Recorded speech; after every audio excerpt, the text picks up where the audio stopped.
CM မှာသတင်းပါလာပါပြီအဲ့ဒီသတင်းလေးကိုကျွန်တော်ဘာသာပြန်ပေးမှာပါ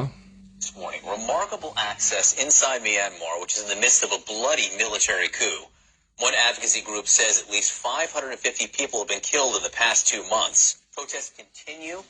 They did throughout the weekend, which security officials have been responding to with this brutal crackdown, detaining thousands. At least 11 people were arrested Friday, minutes after being interviewed by CNN. Our Clarissa Ward joins us now live from Myanmar with the permission of the military, who we do want to note is escorting our team.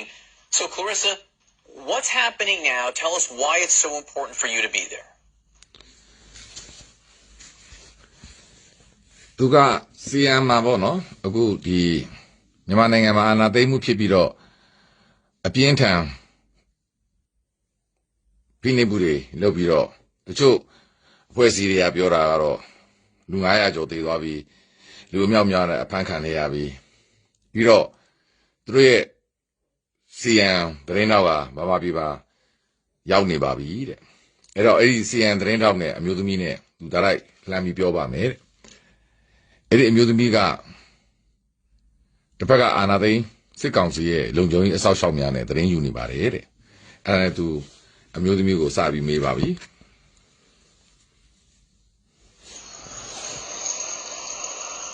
Well, as you said, John, 2 months ago, a democratically elected government was overthrown by the military in a coup after the military suffered what can only be described as a huge... Look at it, Nalajo, the democracy Senate, you check and hire so yago, the military got Piocha Labi, and now you had it. Humiliating defeat in the elections back in November. That election my military talk on a body there.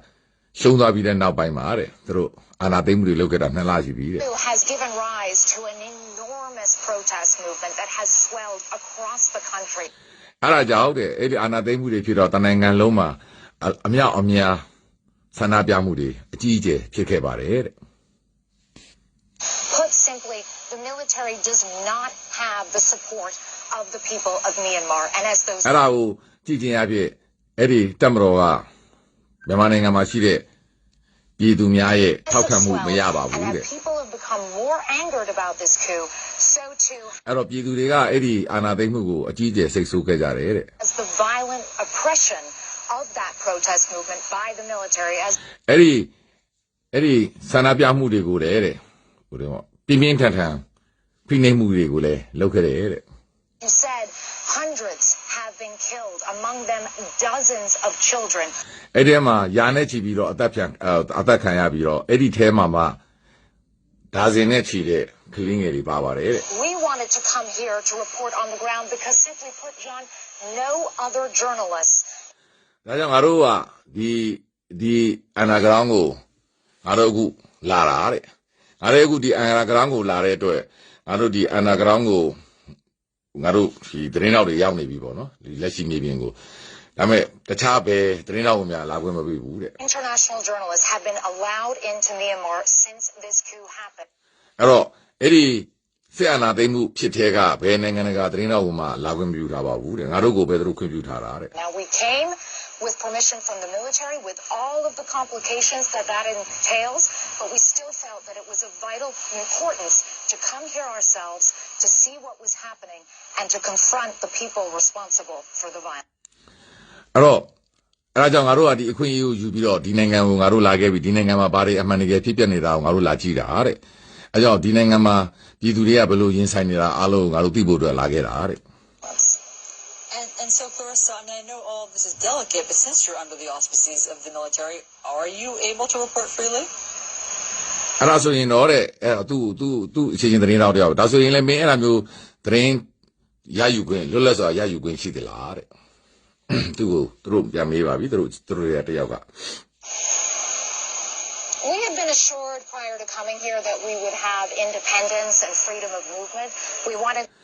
Ngaru, Diumalagine, Ngaru, through your Havare, and Ngaru Dinango, train like you, Lula, and Lula saw the Ninya you Yamas with Grippy Halungaru Lagere. To stay in a hotel in Yangon, that was not allowed. We're staying instead in this military compound. It's အဲ့တော့ငါတို့ကိုပထမဟိုတယ်မှာငါတို့ကိုနေခွင့်ပြုမယ်လို့ပြောထားခဲ့ပြီးမှအခုကြတော့ငါတို့ကိုဒီစစ်တပ်ကွန်ပေါင်းထဲမှာနေပဲပေးနေတာတဲ့သူတို့လုံခြုံရေးစောင့်ရှောက်အောင်မှာပဲပေးအိတ်တာတဲ့ပေးနေတာတဲ့ completely walled off. We cannot come in and out and move freely. On our first day, we were အဲ့တော့ငါတို့တွေကတဲ့အပြင်ကိုထွက်တာလေအလိုလိုစားထွက်လို့မရဘူးတဲ့ပထမနေ့မှာပဲတဲ့ moving around with a convoy of 6 trucks full အဲ့တော့ငါတို့ပထမနေ့မှာပဲငါတို့ကွန်ဘွိုင်းနဲ့အပြင်ကိုပေးထွက်တယ်တဲ့အဲ့ဒီမှာ6 truck ကဒီလုံခြုံရေးအစောက်ရှောက်ပြေးရဲလုံခြုံရေးအစောက်ရှောက်ပြေးနဲ့ငါတို့ကိုခေါ်သွားတာတဲ့ of soldiers. In addition to that, we have many minders following our every move. ပြီးတော့အဲ့ဒီထဲမှာစစ်သားတွေလည်းစစ်ကားတွေအဲ့ဒီ6စီအပြည့်နဲ့ကျွန်တော်ငါတို့ခေါ်သွားပြီးတော့ငါတို့လှုပ်ရှားမှုအားလုံးကိုသူတို့စောင့်ကြည့်နေတယ်ဓာတ်ပုံတွေရိုက်နေတယ်ဗီဒီယို recording တွေသူတို့လုပ်နေတယ်တဲ့ Whenever we do have the opportunity to be on the street, which is very rarely, Allison, our minders are constantly filming everything with their cell phones, making notes, making phone calls. အဲ့တော့ငါတို့သွားလိုက်နေမြငါတို့လှုပ်ရှားမှုမှန်တယ်မြအားလုံးကိုတဲ့သူတို့ဗီဒီယိုတွေရိုက်တယ်တဲ့နှုတ်စိတ်ချရေးတယ်မှတ်တမ်းတွေအကုန်ယူပြီးတော့ငါတို့လှုပ်ရှားမှုမှန်တယ်မြကိုသူတို့အကုန်လုံးမှတ်တမ်းတင်နေတာတဲ့ Taking records of every single person we talk to and every single movement we make. So it has အဲ့တော့ငါတို့နဲ့စကားပြောတဲ့လူအားလုံးတယောက်ချင်းငါတို့အဲ့ငါတို့နဲ့စကားပြောသူအားလုံးရဲ့တယောက်ချင်းကိုမှတ်တမ်းတင်တာဗီဒီယိုရိုက်တာတွေအကုန်လုံးသူတို့လုပ်နေတယ်တဲ့ not been without its challenges, Allison. Well, they're taking pictures and they're taking names, apparently, Clarissa. So tell us about the people who've been detained after speaking with you. အဲ့တော့သူတို့ကတဲ့နာမည်တွေယူရင်ဓာတ်ပုံတွေယူရင်မဟုတ်အဲ့လူတွေနာမည်တွေပါချရေးနေတာငါတို့သိတယ်တဲ့ဒီဘက်ကသတင်းကြေညာသူကပြောအဲ့ဒါကြောင့်ငါတို့နည်းနည်းရှင်းပြပါတဲ့မင်းနဲ့စကားပြောပြီးတော့လူတွေအဖမ်းခံရတဲ့ကိစ္စကိုငါတို့နည်းနည်းရှင်းပြပါတဲ့ So this was a very distressing incident, John. On one day, we were finally အဲ့ဒါကအလွန်အမတန်စိတ်အနှောက်အယှက်ဖြစ်เสียကောင်းတဲ့ accident တစ်ခုပဲပေါ့နော်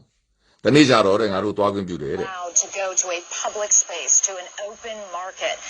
ငါတို့တနေ့မှာငါတို့ကိုတဲ့ public space ပေါ့နော်ပြည်သူတွေရှိတဲ့နေရာ open market တစ်ခုပေါ့ဒီအင်းစိန်ကဈေးကိုပြောချင်တာဖြစ်နေအဲ့ဒီဈေးကိုသွားခွင့်ပြုလိုက်တယ်တဲ့ And it's important to underscore here that we have not solicited contact with any activist, with anyone who's part of the protest movement, because we ငါတို့ထူးခြားတာတစ်ခုကငါတို့ကအဲ့ဒီဆန္ဒပြတဲ့ပြည်သူတွေဘယ်သူကမှဘယ်ပြည်သူတွေကမှငါတို့ကိုဆက်ဆံခွင့်ဆက်သွယ်ခွင့်ပြောဆိုခွင့်မပေးဘူးတဲ့ know, given the context that we're here in, just how dangerous that could be. However, when we took our cameras ဒါပေမဲ့ငါတို့ဘာလို့အဲ့လိုတို့ပြောခွင့်မပြုလဲဆိုတော့အဲ့ဒါမျိုးသားပြောလိုက်ရင်ငါတို့ကအရန်အန်ရယ်ရှိတယ်ဆိုပြီးငါတို့ကိုပြောထားပြီးတော့ငါတို့ကိုတာမန်ပြည်သူတွေဆန္ဒပြတဲ့ပြည်သူတွေဘယ်သူမှစကားခွင့်မပြုထားဘူးတဲ့ဒါပေမဲ့တဲ့ငါတို့ကင်မရာထုတ်လိုက်တာနဲ့တဲ့ out in this market and started shooting video, people started coming up to us.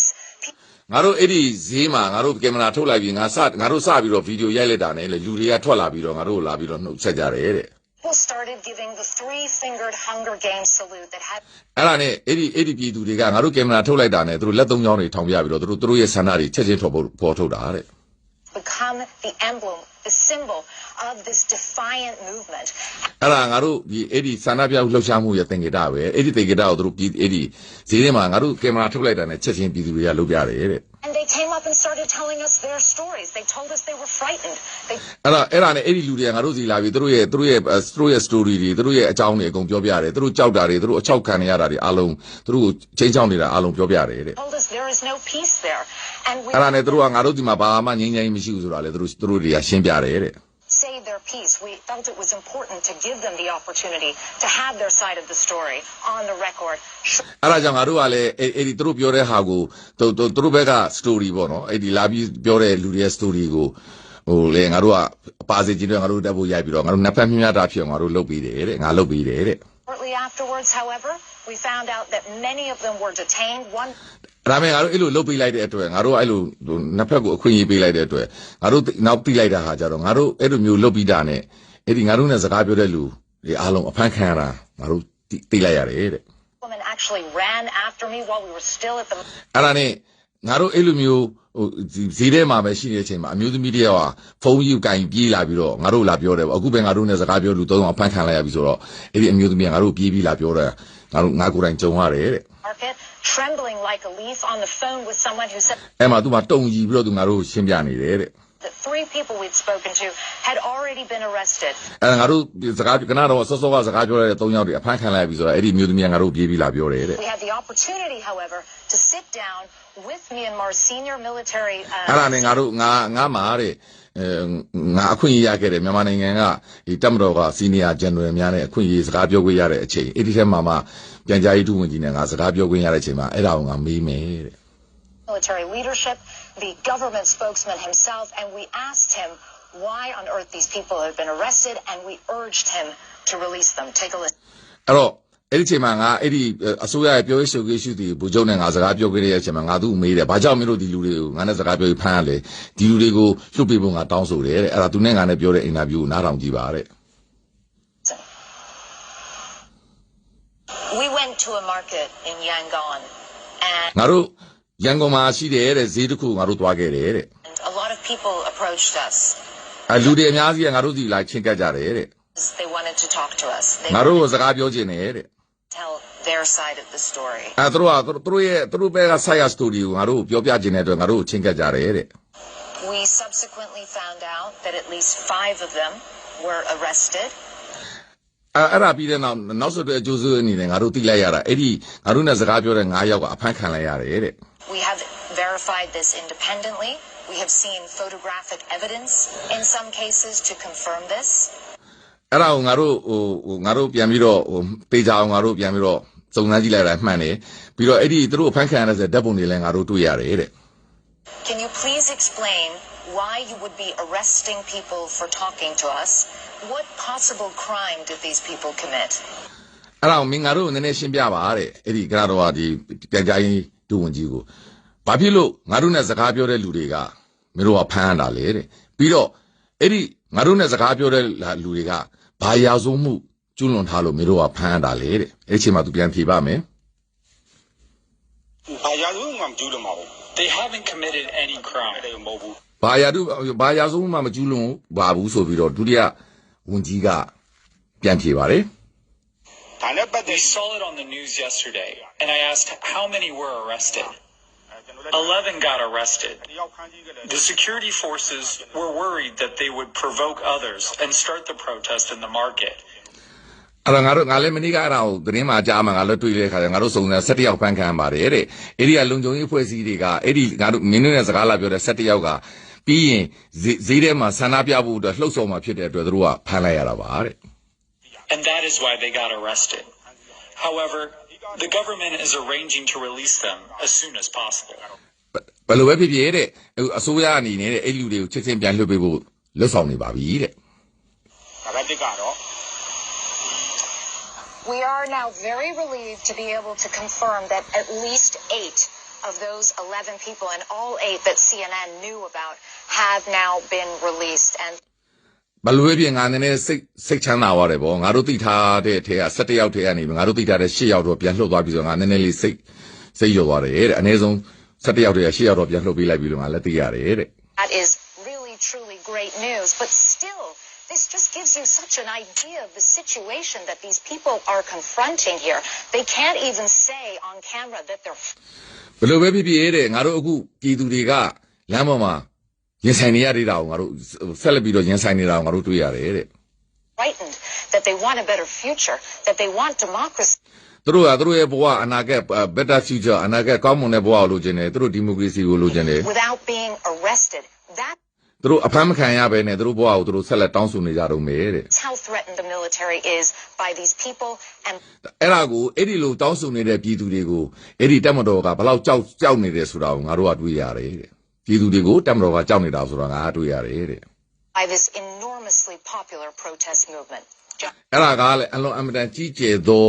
ဆန္ဒပြလှုပ်ရှားမှုကြီးပဲတဲ့ So Clarissa, why does the military want you there, or why have they agreed to allow CNN to be there if they're just going to arrest everybody that you talk to? ဒါဆိုရင်တဲ့ကလရာတဲ့နာသူဒေးအောင်မေးတယ်ဒါဆိုရင်ဘာကြောင့်အဲ့ဒီစစ်တပ်ကမင်းကိုအေးကိုလာခွင့်ပြုတာလေတဲ့ဘာကြောင့်မင်းနဲ့စကားပြောတဲ့လူတွေအားလုံးသူတို့လိုက်ဖမ်းမယ်ဆိုရင်ဘာလို့မင်းကိုလာခွင့်ပြုတာလေတဲ့ The military wants to get its side of the story on the record too. And military အဲ့ဒီတမတော်က military ကသူတို့ဘက်က story ကိုပြောချင်တဲ့အတွက်ငါ့ကိုခေါ်လိုက်တာတဲ့ that's important, and we gave them up the opportunity to do that. အဲ့ဒီတွေ့တဲ့ငါတို့ကလည်းအဲ့ဒီသူတို့အခွင့်အရေးပေးတဲ့အနေနဲ့ငါတို့လည်းနားထောင်ပေးတယ်တဲ့ They see the protest movement as being violent, as being dangerous.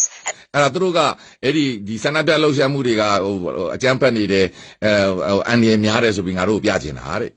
being disruptive to the economy. အဲ့ဒီဆန္ဒပြလှုပ်ရှားမှုကြောင့်စီးပွားရေးကြီးပျက်စီးသွားပြီဆိုတာကိုသူတို့ကငါတို့ကိုခေါ်ပြချင်တာတဲ့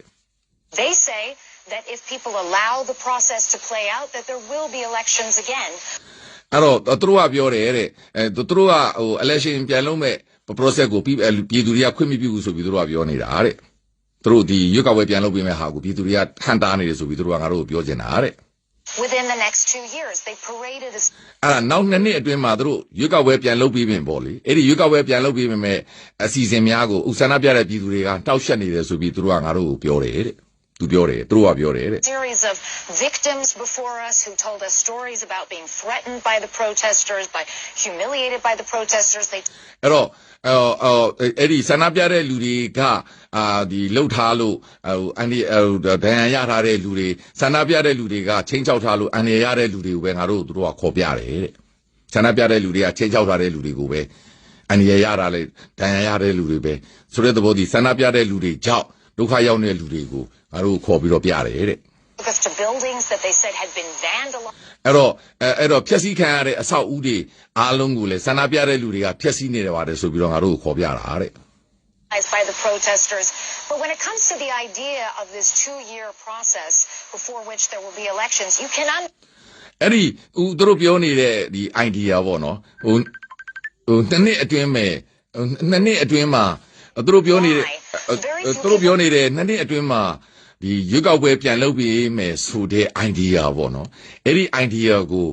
သူတို့ဘာကြောင့်ပြောနေလဲဆိုတာငါမသိဘူးပေါ့ဒါပေမဲ့တဲ့သူတို့အဲ့လို2နှစ်အတွင်းမှာရွေးကောက်ပွဲပြန်လုပ်ပြီးမယ်လို့ပြောနေပေမဲ့လေတဲ့ you have any faith in that. There were democratically held elections. သူတို့အဲ့လိုပြောနေပေမဲ့လေတဲ့အဲ့မှာဒီဘယ်လိုပြောမလဲဒီမိုကရေစီနီးလန်းအရာဒီရွေးကောက်ထားတော့ရွေးကောက်ပွဲကြီး2020နိုဝင်ဘာမှာဖြစ်ထားပြီးသားလေတဲ့ Back in November, there were independent observers who attended those elections who did not make note of any egregious fraud or anything of that nature. အဲ့တော့အဲ့ဒီ2020ရွေးကောက်ပွဲမှာလေနိုင်ငံတကာမှာတက်ရောက်တဲ့လေ့လာတဲ့လူအားလုံးကအဲ့ဒီရွေးကောက်ပွဲဒီတရားမျှတတယ်ဘာမှမဲခိုးမေးလေမရှိဘူးဆိုတော့အားလုံးလည်းထုတ်ပြန်ထားပြီးသားဖြစ်တဲ့အတွက်အဲ့တော့ရွေးကောက်ပွဲကြီးဖြစ်ပြီးတာကိုသူတို့ကအတိမတ်မပြုပဲနောက်2နှစ်မှာဘာကြောင့်သူတို့ရွေးကောက်ပွဲပြန်လုပ်မယ်ဆိုပြီးတော့ပြောနေတဲ့ idea ကိုသူနားမလည်ဘူးတဲ့ And yet still the military intercepted and this coup took place. ပြီးတော့အဲ့ဒီ2020ရွေးကောက်ပွဲကဖြစ်လာတဲ့ဟာကိုသူတို့ကဝင်အောင်ဟန်တာပြီးတော့သူတို့ဒီဥစ္စာကိုအာဏာကိုသိမ်းလိုက်ပြီးမှ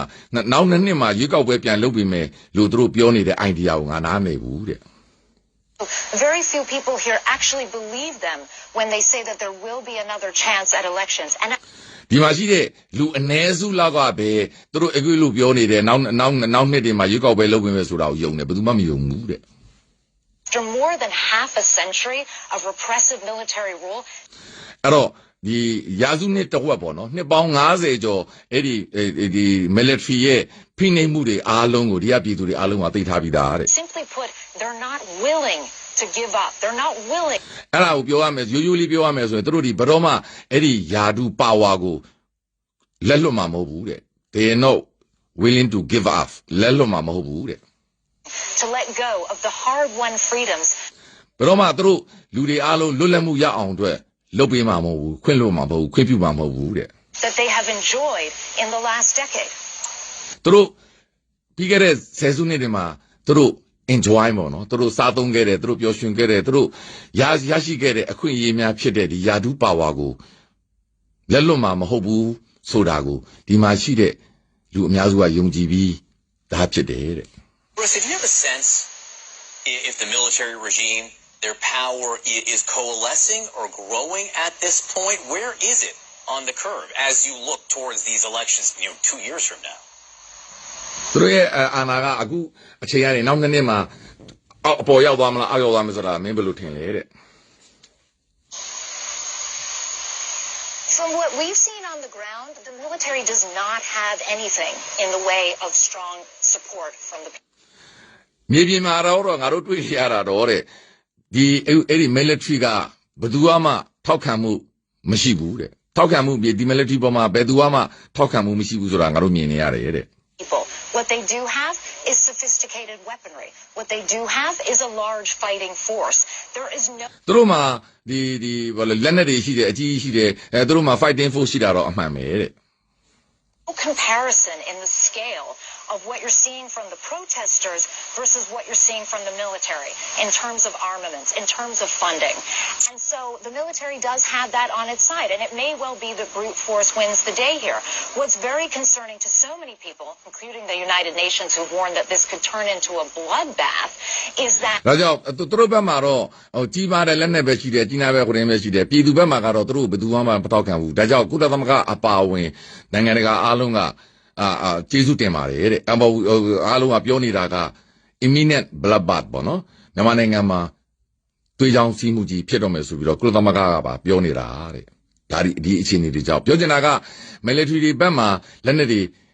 ဒီ power တွေပေါ့နော်ဒီဖြတ်ဆွမ်းအားမြင့်တဲ့လက်နက်တွေအများကြီးရှိတယ်မှန်တယ်ဒါပေမဲ့သူတို့ကိုမြေပြင် ground မှာတော့ဘယ်သူမှမထောက်ခံနိုင်ဖြစ်တဲ့အတွက်ကုလသမဂ္ဂကတော့ပြောဆိုနေပါပြီမြန်မာနိုင်ငံမှာသွေးချောင်းစုမှုကြီးဖြစ်နေမယ်မဆိုတဲ့အကြောင်းတဲ့ as the protesters become more incensed, as the protest movement becomes more violent, this country could be on course for real civil strife, and nobody wants to see that happen. အဲ့တော့ပြည်သူတွေကပို့ပြီးတော့ပြင်းထန်ပြန်လဲတုတ်ပြန်လာမယ်အဲ့ဒါအချိန်မှာပြည်သူတွေကလည်းပြန်လဲပြီးတော့တုတ်ပြန်လာတဲ့ခါကျရင်ဒီနိုင်ငံမှာဘယ်လိုမှမဖြစ်စေချင်တဲ့သွေးချောင်းစုမှုကြီးဖြစ်လာတော့မယ် So we are lucky to have you there. The world is lucky to have you there. So we get a window as to what has happened. အဲ့တော့နောက်ဆုံးပြောလိုက်တာမင်းအိမ်မှာရောက်နေတဲ့အတွက်ငါတို့ကတော့ကံကောင်းတယ်ဗောကဘာကြီးကလည်းကံကောင်းတယ်ဗောဒါကြောင့်မှဒါမှကဘာကြီးကဘာတွေဖြစ်နေလဲဆိုတာသိရှိရမှာလို့ပြောရင်သူညီကုန်းချုပ်သွားပါတယ်အဲ့ဒါ GM မှာပြသွားတော့မြန်မာနိုင်ငံမှာရောက်နေတဲ့သတင်းတောက်ရဲ့သတင်းပေးပို့ချက်အပြည့်စုံပဲဖြစ်ပါတယ်အင်္ဂလိပ်လိုလည်း share ထားပါတယ်အားလုံးနားထောင်ကြည့်ပါအားလုံးမင်္ဂလာပါ